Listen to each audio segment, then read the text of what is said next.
En la Biblia encontramos dos patrones que nos muestran claramente que Dios tiene en su plan cósmico de los tiempos cronología, porque dice: yo soy el primero, yo soy el postrero, desde el principio hasta el fin. Entonces, el Dios de los cielos, creador del universo, el maestro de maestros, el sabio de los sabios, cuyos pensamientos no son otros pensamientos, tiene un plan. Y tiene un plan secreto. Por ejemplo, para darles rápidamente esto como un ejemplo, para no ser redundante, Satanás no sabía el plan de Jesucristo. Dice en 1 Corintios capítulo 2, si los príncipes de este mundo, o sea, está hablando de los principados satánicos, hubieran sabido que Judas no iba realmente a funcionar y que matando a Cristo se les iba a devolver el tiro por la culata, nunca Satanás se hubiera metido a Judas, ni hubieran crucificado a Cristo, ni el diablo hubiera asusado a los líderes religiosos para que lo crucificaran. ¿Por qué? Porque aunque sabían que venía el hijo de David y que algún día vendría un Mesías, no se mencionaba que era el Hijo de Dios.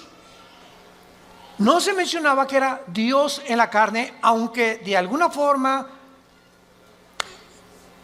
Isaías capítulo 7, capítulo 9, nacerá de una virgen, etcétera, etcétera, pero todo estaba muy velado.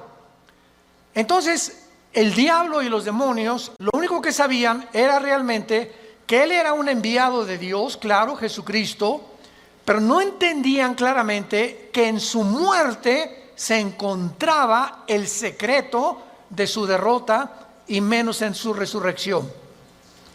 Y cuando Cristo resucita a los 3 días, qué susto se llevó Lucifer al darse cuenta que ahí fue exhibido, dice Colosenses 2, 14 en adelante, públicamente, como que Cristo venía a vencer y a decirnos que mayor es el que está entre nosotros que el que está en el mundo. Entonces, así la Biblia está llena de secretos y de piedras preciosas escondidas que Dios le quiere revelar a los cristianos, pero no a todos los cristianos. Oiga, ¿de qué está usted hablando? Que no todos somos iguales en cuanto a que somos hijos de Dios. Pero así como en los apóstoles encontramos en el cuadro de la última cena a uno nada más de los 12 apóstoles recargado en el pecho de Jesús, ¿quién era? El apóstol Juan. ¿Por qué solo a Juan se le retrata en el pecho de Jesús? Porque era el apóstol del amor, el apóstol que él escogió en lugar de los otros 11 estar más cerca de Jesús.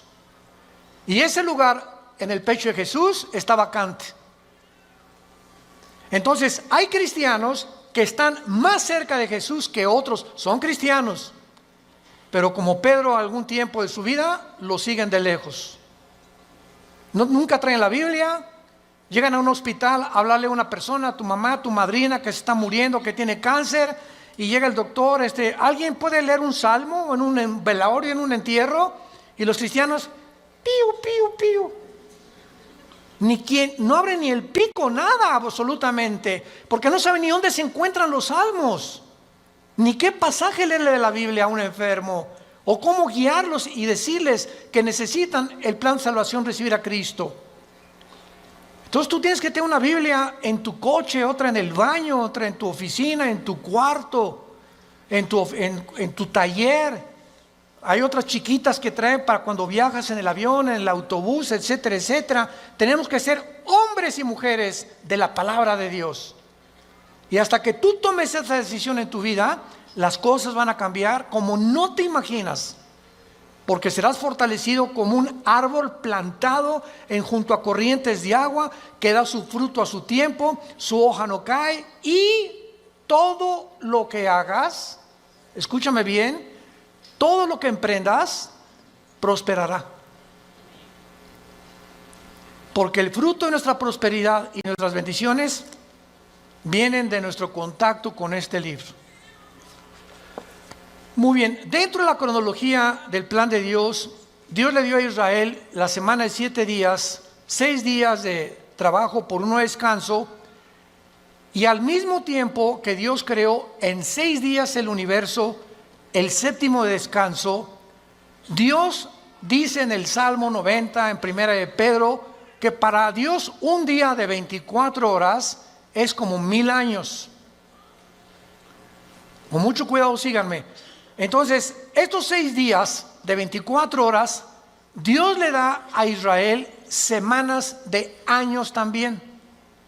En otras palabras, bíblicamente, la historia del ser humano, desde Adán hasta que venga Jesucristo en su segunda venida, tienen que pasar 6000 años. Por ahí ya vamos bien. No puede pasar más tiempo porque es el tiempo exacto de Dios. 6000 años. Ahora, ¿cómo estamos contando nosotros los años a través de la historia? El impacto de Jesucristo en la historia ha sido tan grande, señores historiadores, maestros, sociólogos que nos visitan, ateos, escépticos y agnósticos. La historia la contamos desde antes o después de Buda, antes o después de Mahoma, antes o después de Zoroastro, antes o después de Mahatma Gandhi, antes y después de Cristo y después de Cristo. Es tan grande el impacto de Cristo que divide la historia. Es tan grande que se celebra su nacimiento en Navidad y en Semana Santa su muerte. No hay otro personaje en la historia que haya impactado tanto al mundo como la vida de Jesús de Nazaret. Ahora, este impacto de Jesucristo en la historia nos muestra que no sabemos cuándo nació. Muchos dicen que nació entre el año 6 o 7 de nuestra era cristiana, no en el año 1. Porque de Cristo a nuestros días tienen que pasar, ¿cuántos años? 2000 años. A ver, vamos por orden. De Adán a Abraham pasaron 2000 años. De Abraham a la cruz, 2000 años. ¿Cuántos van? 4000. Y de Cristo a nuestros días, 2000 años más, para que se cumplan los 6000 años de historia y entramos al milenio, que es el séptimo día de descanso o las vacaciones del cristiano. Por eso son 1000 años el milenio. Entonces, si han pasado estos 2000 años de Cristo a nuestros días, ¿por qué no ha venido? Lógico, ¿verdad? Bueno, vamos a ver algunas razones, y es maravilloso esto. Los judíos, en la Biblia, el año es de 360 días. ¿Lo sabías, verdad? El año de los judíos, o el año bíblico, es lunar, no solar. Los judíos contaban a través de la aparición y la desaparición de la luna como los días, no como nosotros. Y cuando un papa llamado Gregorio, en el siglo II, siglo III después de Cristo, el Papa Gregorio cambió el calendario lunar por el calendario solar que nosotros tenemos, de 365 minutos y segundos. O sea, se le agregaron al calendario 5 días por año, más los años bisiestos.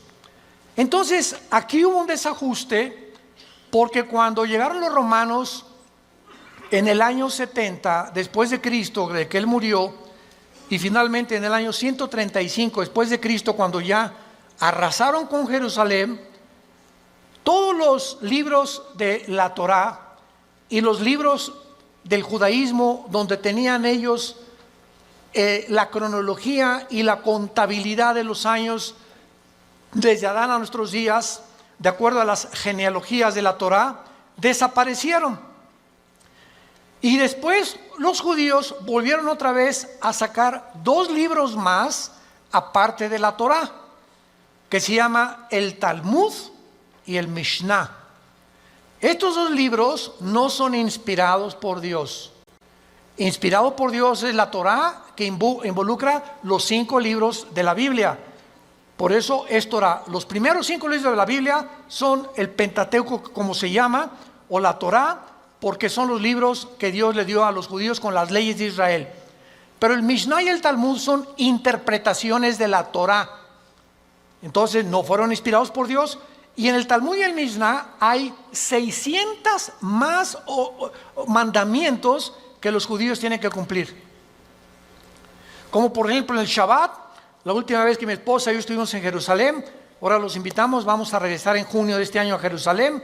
Ya van más de 150 inscritos, increíble.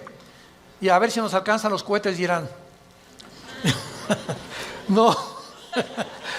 Lo que más me han, los correos que más hemos recibido, ahora que comenzó el conflicto entre Irán y Estados Unidos, que es un conflicto que se inició en 1979, cuando el Ayatollah Khomeini convierte Irán en la República Islámica de Irán. Antes de 1979, Reza, el Shah de Irán, era amigo de Estados Unidos y no había los problemas que hay ahorita. Pero entra el Ayatollah Khomeini en el 79, se convierte en la República Islámica de Irán y comienza a prevalecer la religión sobre el Estado.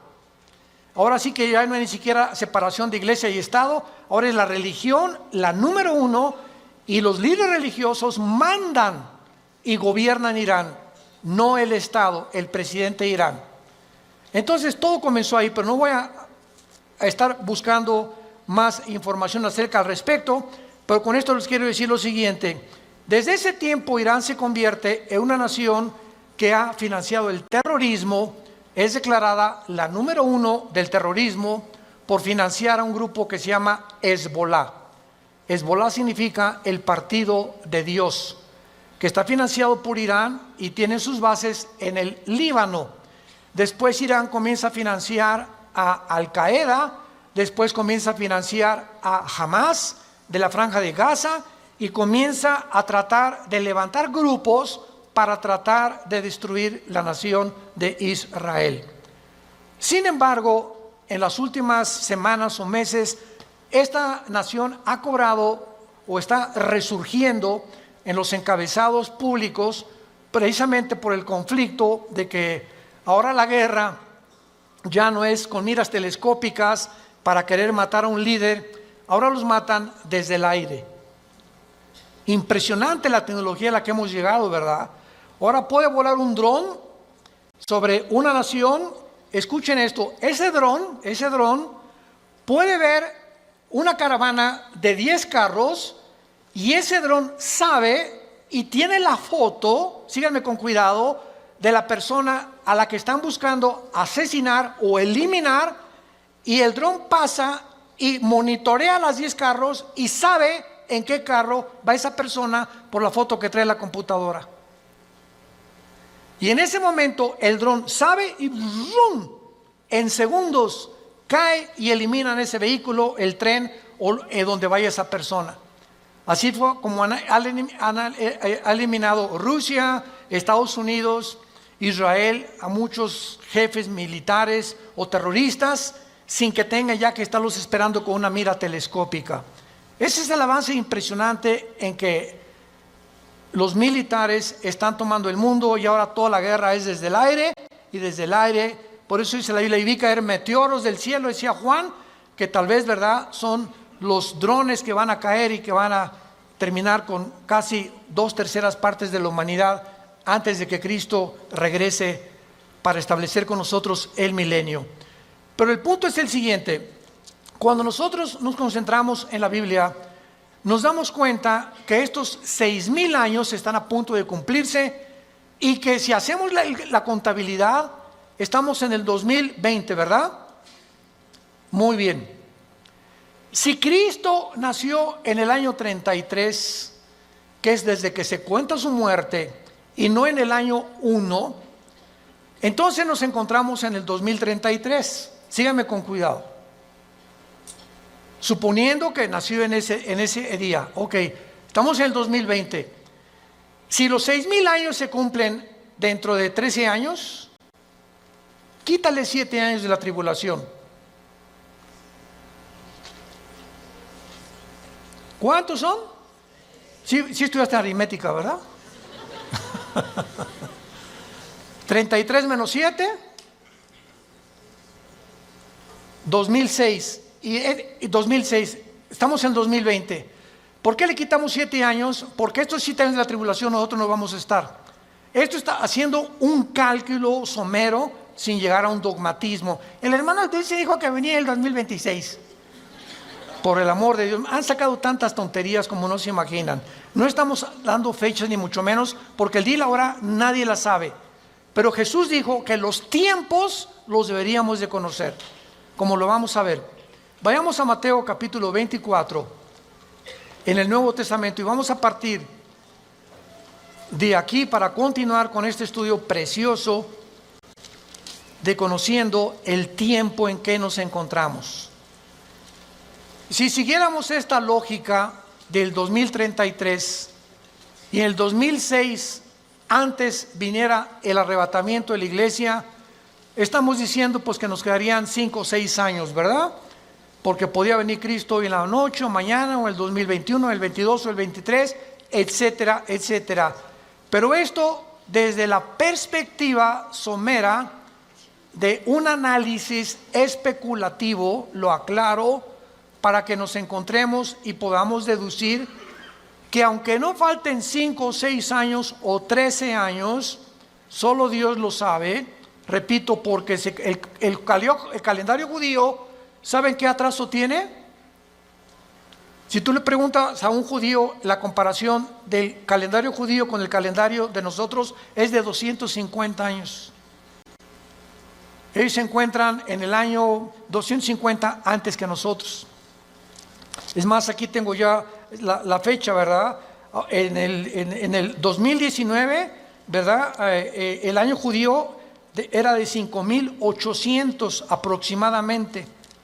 Entonces ahora ellos están más arriba o más abajo por los cálculos del Mishnah y de los libros que se perdieron, y el análisis y las genealogías no pudieron calcular exactamente. Y nosotros bíblicamente, hubo un obispo en Inglaterra llamado Busher, arzobispo Busher, que fue el que dijo que desde Adán hasta Cristo son 4,000 años. ¿Basado en qué? Basado en las genealogías que se encuentran en el capítulo 10 del Génesis. Ahí está la genealogía de las Génesis. Adán tuvo esto y esto y esto, y Isaac tuvo esto y esto y esto, y etcétera, etcétera. Y vienen todas las genealogías de donde descendemos todos. Y basado en esas genealogías, que hay un margen de error de algunos años, se calculó que de Adán a Cristo hay 4,000 años, y de Cristo a nuestros días llevamos 2,000 años. Pero no puede haber más de 25 o 30 años de margen de error. Entonces nos encontramos demasiado cerca, más cerca de lo que nos imaginamos. Ahora bien, otra cosa importante, antes de leer Mateo 24, el rapto de la iglesia, es increíble que haya personas que ya ni en el rapto crean. Yo he escuchado conferencias de personas que no creen ya ni en el rapto. Estamos en la apostasía, están negando cosas superbíblicas.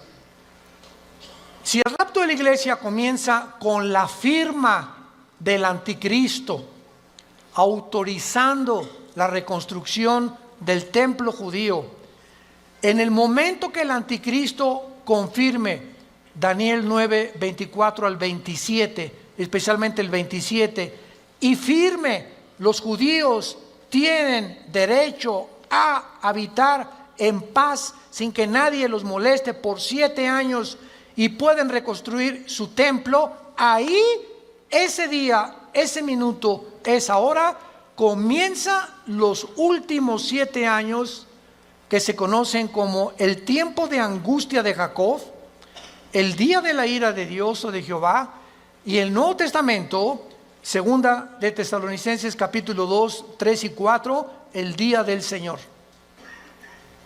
El día del Señor no es el día del rapto, el día de Cristo es el día del rapto, el día del Señor es el tiempo de la tribulación, para que sepamos distinguirlo proféticamente a ustedes que les interesa el estudio de las profecías.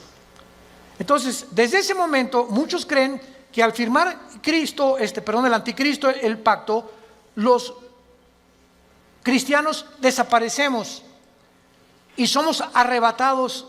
No es así. El rapto puede ser un año antes de que el anticristo confirme el pacto. ¿Me van siguiendo con mucho cuidado? El arrebatamiento puede ser 3 años antes de que el anticristo firme el pacto. O puede ser una semana y a la semana el anticristo confirme el pacto. Entonces no hay tiempo para poder establecer el rapto, ni el día, ni la hora. Viene sin que nosotros lo sepamos. De repente desaparecemos del mundo y pueden pasar 1 año, 2 años, 6 meses cuando comience la gran tribulación. Pero lo que es importante es que cuando la iglesia sea sacada del mundo, Dios regresa a tratar con Israel espiritualmente. En 1948, cuando los trajo y se constituyeron en una nación libre e independiente, ahí Israel renació, resucitó nacionalmente. Entonces los judíos regresaron en el 48 sin convertirse al Mesías, porque hasta la fecha en Israel la mayor parte de los judíos no creen en el Mesías, en Jesús. Solo un judío que se convierte se llama judío mesiánico. Nunca ellos se llaman cristianos. ¿Saben por qué? Porque cuando oyen la palabra cristiano, los judíos asocian el cristianismo con la Iglesia Católica. Y la Iglesia Católica los persiguió más de 250, 300 años en la Inquisición con el señor Torquemada en España. Y a los judíos que no querían aceptar a Roma como la salvación, los torturaron, los quemaron, los abrieron de piernas, a las mujeres les sacaban el bebé del vientre, hicieron terribles cosas que Hitler parecería Pinocho con lo que hicieron los nazis. Entonces los judíos oyen hablar del cristianismo. Cuando veamos a Israel se los vamos a advertir. Aguas porque vienen las piedras, O sea, sobre todo en el muro de los templos, cuando están todos los judíos orando, ya ven que ellos hacen así. ¿Saben por qué hacen así al orar ellos? Porque uno de los salmos dice que al orar deben menear la cabeza y recordar que deben recordar lo que están orando. Por eso oran así ellos, entierran sus papelitos en el muro de los lamentos, traen su kipá, cubierta la cabeza. A nosotros se nos prohíbe taparnos la cabeza cuando estemos orando. 1 Corintios capítulo 11. Entonces ellos lo pueden hacer porque son así, esa es su costumbre. Pero ellos, ¿verdad?, no creen en el Mesías y ellos asocian. Si les dice soy cristiano, ellos no saben que el cristianismo no es el catolicismo. El catolicismo es la perversión del cristianismo. El catolicismo nació 250 años después de Cristo. Durante 250 años no hubo papa, no hubo liturgias, no hubo sacramentos, no hubo santos a quienes invocar. No tenías que tomar una cosa o una hostia para decir que estabas recibiendo a Cristo. Pero se convierte Constantino, el último emperador romano, y entonces absorbe el cristianismo antes de él como la religión oficial del Sacro Imperio Romano. Y decimos en mi tierra, es la misma gata pero revolcada. Entonces el Imperio Romano políticamente se da la vuelta y se convierte con el mismo poder, escúchenme, pero religioso.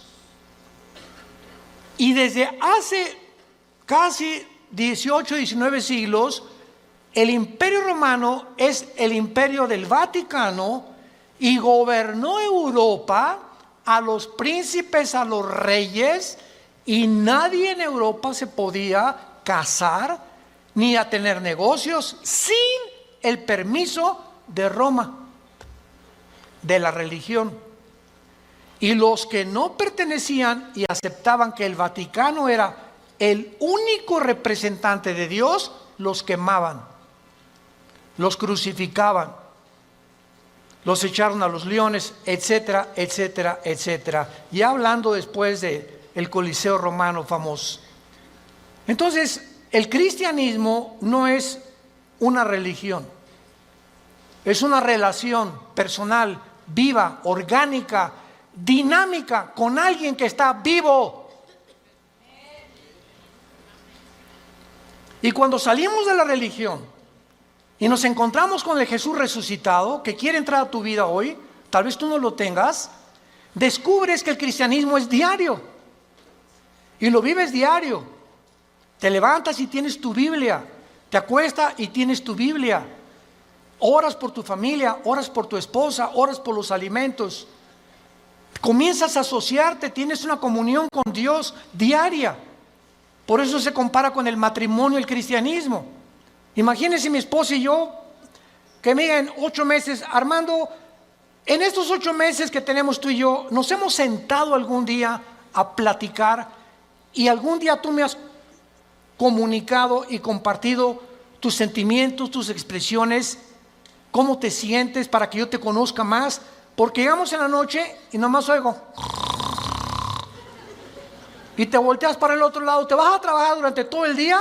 Es más, nos vamos a un seminario de matrimonios, que es donde nos encontramos otra vez, o de vacaciones y no nos hablamos, tú con el periódico. Yo no te conozco, tenemos 30 años de casado y no te conozco, eres un desconocido para mí, eres una desconocida para mí.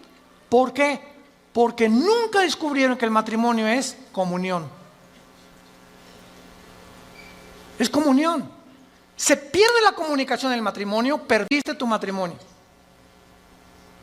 Un matrimonio que no se comunica, que no es tan así, donde una vez a la semana a tomar un café, nos vamos de vacaciones, platicamos, nos damos tiempo el uno para el otro, para conocernos, es imposible que funcione. Se levantan barreras de silencio y ya pasaron un mes y tu esposa tiene cara de la jeta. Y nosotros hoy, ¿qué le he hecho? Es que hay tantas cosas de ellas que les molestan de nosotros. Pero ¿cómo vamos a descubrirlo si nunca, oye, mi amor, tienes tu jetita linda, dorada, parece una princesita pero con jeta?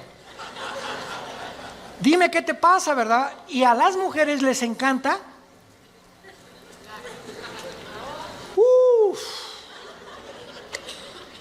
Porque no son como nosotros. Pueden hablar 5 horas, 6 horas con sus amigas, con lo que sea, y se despiden y en el teléfono siguen hablando y desde el carro siguen platicando, etcétera, etcétera. Y cuando llegamos nosotros que no nos gusta eso, y tenemos que entender que a ellos les gusta eso, perdón, ya parece que estamos en un seminario de matrimonios. Ya me estoy saliendo del tema, les pido perdón. Bueno, se van a enojar y así es el cristianismo. Ok, entonces el cristianismo no es una religión, es una relación con Cristo diaria. No es el domingo, imagínate, cada domingo a tu esposa de 5 a 6 te comunicas con ella. Así es la religión. El domingo voy a misa, a la iglesia, y lunes, martes, miércoles, jueves, viernes ni me acuerdo, ni abro la Biblia, ni oro, ni nada. A lo mucho me echo una persinada de vez en cuando va a meter el gol de la América. O cuando salgo a jugar al campo, ¿verdad? O meto un gol, me echo la persinada también. Es la forma en la que el ser humano vive con la religión. En Mateo 24, versículo 32 al 35, es uno de los pasajes claves para saber en qué tiempo nos encontramos. Y es el que queremos analizar brevemente en esta mañana. De Mateo 24, 32 al 34. Jesús dice, de la higuera aprendan la parábola. Número 1, para entender esta parábola de Jesucristo, tenemos que entender qué es la higuera, qué es la vid y además qué es el olivo, que son los 3 árboles que se usan, el olivo, la higuera y la vid, para diferentes fases de la vida de Israel. Entonces, Por ejemplo, la higuera, ¿verdad? Es, como lo vamos a ver, representa a el Israel. El olivo representa las condiciones de Israel y la vid representa al sistema religioso de Israel. Entonces, cuando Cristo está hablando de la higuera, inmediatamente lo podemos asociar, porque la Biblia no es de interpretación privada, con Israel. Porque Israel es la higuera y hay cantidad de pasajes en el Antiguo Testamento donde se representa a Israel como la higuera. Muy bien, de Israel aprendan la parábola. Ahora ya vamos con un poco más de luz. Cuando ya su rama está tierna y brotan las hojas, noten que no dice el fruto. ¿De acuerdo? Cuando ustedes vean que ya está tierna y las hojas comienzan a salir, que siempre salen antes que el fruto las hojas de todos los árboles, sepan que el verano está cerca. En otras palabras, cuando ustedes vean que Israel renace, ¿cuándo fue esto? El 14 de mayo de 1948, después de casi 2000 años que Israel fue dispersado, exiliado por todas las naciones del mundo. El milagro más grande de la historia es Israel, porque es la única nación en toda la historia que en un día se constituyó libre, soberano, estado independiente. Nunca en la historia nadie había podido levantarse o formarse como una nación, porque las naciones necesitan una constitución, necesitan o una república, o qué ideología vamos a tener, o para muchos años para que se forme una república como México, Revolución Mexicana, y Pancho Villa se pelea con Zapata, en el norte, Zapata en el sur, se junta, matan a Álvaro Obregón, viene la revolución, todos los Porfirio Díaz y todo lo que pasó, y poco a poco se va formando una república, y viene la constitución, etcétera, etcétera. Tarda años muchas veces en tener una constitución y formarse una nación. Israel en un día se forma toda la constitución de Israel. Por eso es un milagro. Cuando vean ustedes esto, versículo 33, cuando vean todas estas cosas, ¿qué cosas? Las cosas que en Mateo 24 oirán de guerras, rumores de guerras, pestes, hambres, terremotos. Será el principio, no el fin, el principio de los dolores. La generación que vea nacer a Israel, ¿quiénes somos? Nosotros. Los que han nacido entre 1946 a nuestra fecha se llaman los baby boomers. Ahorita creo que le llaman los millennials, ¿verdad? ¿O cómo les llaman, Caleva? Los de millennials. Ya tantos nombres, ya yo creo que le llaman los cibernéticos.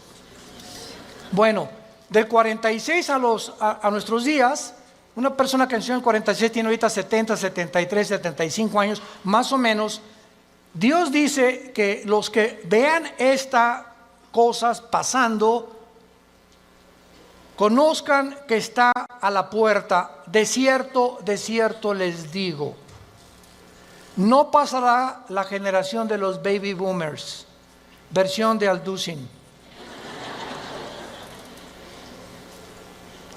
Traduciéndolo al léxico del siglo XXI, no pasará la generación del 48 hasta nuestros días, hasta que todo esto acontezca. Más claro Jesús no podía ser. Ahora muy bien, ¿cuánto es una generación? El Salmo 90 y 1 de Pedro capítulo 3 dicen que una generación es aproximadamente entre 80 y 90 años de edad. Dice los más fuertes 85, 90. porque sabemos que antes del diluvio pasaban hasta los 500. Noé a los 500 años fue papá. ¿Se imaginan? Matusalem a los 969 años es el personaje más grande que ha vivido, más que tu abuelito y el mío. Matusalem, 969 años. Viene el diluvio, cambió todo. ¿Y saben por qué se redujo la edad? Porque si Dios nos hubiera dejado vivir más tiempo, ya nos hubiéramos matado como las ratas. ¿De qué estoy hablando? Agarra un cuarto de 5 metros por 5 metros y mete 50 ratas. Van a vivir un mes. Redúcelo a la mitad. Van a vivir 15 días porque se matan más rápidamente. Y mientras más lo reduzcas, más rápido se muerden unas a otras. Mientras más grande el espacio, más tiempo viven. Entonces, así nosotros, Dios tiene que reducir más y más nuestra vida, porque mientras más querramos vivir, si así con 80 años de edad estamos al punto de una tercera guerra mundial, ahora imagínense que Dios nos hubiera concedido que viviéramos más tiempo. Entonces, por la misericordia de Dios, se redujo la vida en los más robustos, 85, 90 años. En el caso de mi familia, mis abuelos maternos de 97, 95 años murieron. En el caso de mi paterno, mi abuelo murió de 90, mi abuela de 95. Muy bien, veamos ahora estas cosas. Las hojas representan el nacimiento o el renacimiento nacional de Israel, porque regresaron en el 48 sin convertirse. ¿Cuándo Israel se va a convertir al Mesías? Romanos 11, 25 y 26. Apocalipsis capítulo 7, cuando Él selle a 144,000 judíos, y ellos en el tiempo de la tribulación, nosotros ya no estamos aquí. El más grande avivamiento de Israel se convertirá cuando Jesucristo venga al final. Y cuando Él venga al final, todo Israel será salvado. Desde luego los que creyeron en Jesús como el Mesías. Entonces es importante esto, ¿verdad? Porque las hojas representan el renacimiento de Israel de 2000 años y el nacimiento de la generación de la higuera. Cuando Israel se convierta, entonces el Israel será el fruto de la conversión, porque por el fruto lo conoceremos a un árbol. Si es un árbol de naranjas, da naranjas; si es un árbol de manzana, da manzanas. Ahorita Israel no ha dado fruto. ¿Cuál es el fruto? Amor, gozo, paz, benevolencia, que produce ¿quién? El Espíritu Santo. Y ellos no tienen a Ruach el Kadosh, al Espíritu de Dios que tiene la iglesia que Dios nos ha dado. Muy bien. Ahora, es importante que veamos en el capítulo 21 de Lucas algo sensacional, algo asombroso acerca de esto. Porque aquí hay una señal que es la siguiente. Si Israel no hubiera regresado en el 48, no sabríamos qué tan cerca estábamos del rapto. Tenía Israel que regresar en el 48 a la Biblia, porque desde el 48 que regresó Israel a la Biblia, se puede cumplir el rapto. Entonces, el hecho que hayamos nosotros sido la generación que esté contemplando este milagro de Israel en el 48, nos habla que el tiempo está ya contado. Si Israel no hubiera regresado, el anticristo que me va a perseguir. ¿Me están siguiendo? Si Israel no hubiera regresado, ¿quiénes iban a reconstruir el templo? Si Israel no hubiera regresado, ¿a quiénes 144,000 hubiera Dios en el capítulo 7 de Apocalipsis ungido con el Espíritu Santo? Entonces, Israel tenía que regresar para que las profecías de los últimos tiempos se cumplieran. Y tú y yo somos los testigos. Antes del 48, nadie sabía ni se imaginaba que Israel iba a regresar. Fue un milagro de la historia. Y el rapto lo mismo. No sabemos ni cómo, ni cuándo, ni a qué hora, pero va a ser algo que ya se puede cumplir porque Israel está en su tierra. Ahora, en Lucas 21 hay un antecedente maravilloso. Y dice en el versículo 29, el Señor Jesucristo también les dijo una parábola, y está contando Lucas las mismas palabras de Jesús, pero observemos con lupa que Lucas le agrega otras palabras que no tiene Mateo. Y nos vamos a sorprender de esto. Miren la higuera. ¿Ya ves que te dije que trajeras la Biblia? Aquí ya me doy cuenta quién la trae. Y todos los árboles. Eso no está en Mateo. En Mateo solamente es la higuera. Pero aquí se le agrega que no solamente miremos a la higuera, sino todos los árboles. ¿Quiénes son todos los árboles? En la Biblia, por ejemplo, en el libro de los jueces, en el libro de los Antiguos Testamentos, los árboles representan dos cosas: naciones y personas. Como por ejemplo, Ezequiel 31, el cedro representa al anticristo, y los árboles, las naciones que van a estar alrededor del anticristo. Entonces, Cristo está diciendo: vean el renacimiento de Israel y vean las naciones que a su alrededor de él, en el Medio Oriente, van también en el mismo tiempo y en las mismas épocas a resucitar y a resurgir. Escuchen esto: la Primera Guerra Mundial preparó la tierra para Israel. La Segunda Guerra Mundial preparó a los judíos para la tierra de Israel. Pero para que Israel regresara a la tierra y para que las profecías se cumplieran, antes de 1925-1930 no existía el Medio Oriente. Jesús, María y José y el burrito que los acompaña. Las naciones que se encuentran ahorita en el Medio Oriente no existían antes de 1930. Escuchen ustedes lo siguiente: estos árboles son las naciones que surgieron en el mismo periodo. El Líbano, 1920. Siria, 1920. Turquía, el Imperio Otomano turco sale y Turquía se convierte en una nación. Arabia Saudita, 1932. Irak, 1932. Jordania, 1946. Israel, 1948. Egipto, 1952. Todas estas naciones necesitaban primero que Israel surgiera, porque Israel iba a ser el centro de las profecías para que se cumpliera la venida de Jesús. Miren la higuera y todos los árboles. No pasará esta generación hasta que todo esto suceda. Es sorprendente observar que el Medio Oriente visible, tal como lo vemos ahorita, fue formado en el siglo XX.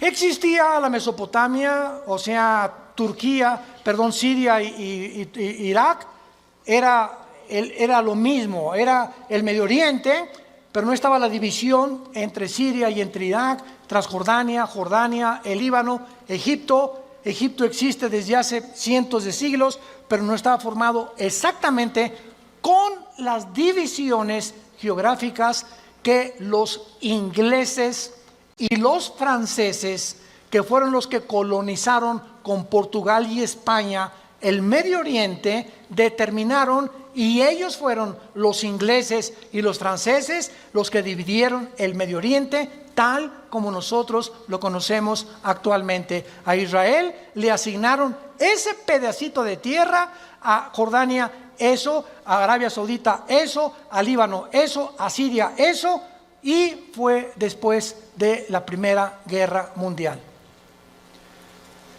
Estas cosas que están pasando, vemos nosotros que tenían que suceder para que nosotros pudiéramos comprender que las profecías bíblicas tenían que cumplirse. 1945 termina la Segunda Guerra Mundial. ¿Quién gana? Estados Unidos, Inglaterra y Rusia. 1957 se firma el Tratado de Roma, donde Jacques Delors, francés, Europa, unámonos, porque la unión hace la fuerza y Europa tiene que tener una moneda, tiene que tener una constitución, tenemos que unirnos todos. 1967, la Guerra de los 6 días, 1989, cae el comunismo y en ese momento comienza la democracia a elevarse en el mundo. 1992, el Tratado de Maastricht forma la Unión Europea. En el 2016, Inglaterra dice a la Unión Europea, ahí nos vemos, el Brexit. Los ingleses no quieren someterse al euro, quieren mantener su independencia con la libra inglesa, esterlina, y ellos quieren tener su propio gobierno, no quieren pagarle los impuestos a la Unión Europea. Y estos acontecimientos tenían que suceder después de Israel, del 48. Las Naciones Unidas, la Unión Europea, el Mercado Común Europeo, el Fondo Monetario Internacional, la OTAN, la OPEP, todo tenía que formarse después de Israel. ¿Para qué? Para preparar el camino a las profecías que tenemos aquí de los últimos tiempos, y todos estos eventos han sucedido ante nuestros ojos para que sepamos que los cascos del Apocalipsis se escuchan en el cielo.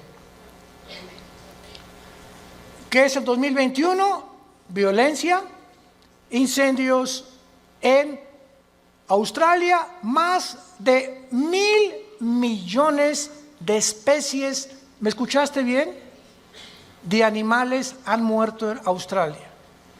1 millón de especies casi en las Américas de animales. Y estamos involucrando también a delfines, ballenas, tiburones y peces. Incendios en California, incendios en otras partes del mundo, inundaciones, tsunamis, cambios de clima, ya no hay primavera, ya no hay verano, huracanes devastadores, cada día con más fuerza, grado 3, grado 4, etcétera, etcétera. Nos encontramos en un mundo convulsivo políticamente. ¿Qué será? ¿Será melón? ¿Será sandía? ¿Comunismo o socialismo? ¿O autocracia? ¿O monarquías otra vez? ¿O una oligarquía? ¿O qué sistema? No, vamos a mezclar mejor ya. Comunismo con capitalismo como China. O socialismo pero también con capitalismo. Y es una ensalada del chef en las ideologías gubernamentales y filosóficas, porque el mundo ha llegado a su fin. Ningún sistema ha funcionado, el comunismo cayó, fue un fracaso, se vuelve a desenterrar al mismo muertito, porque la historia nos enseña que el hombre no aprende de la historia.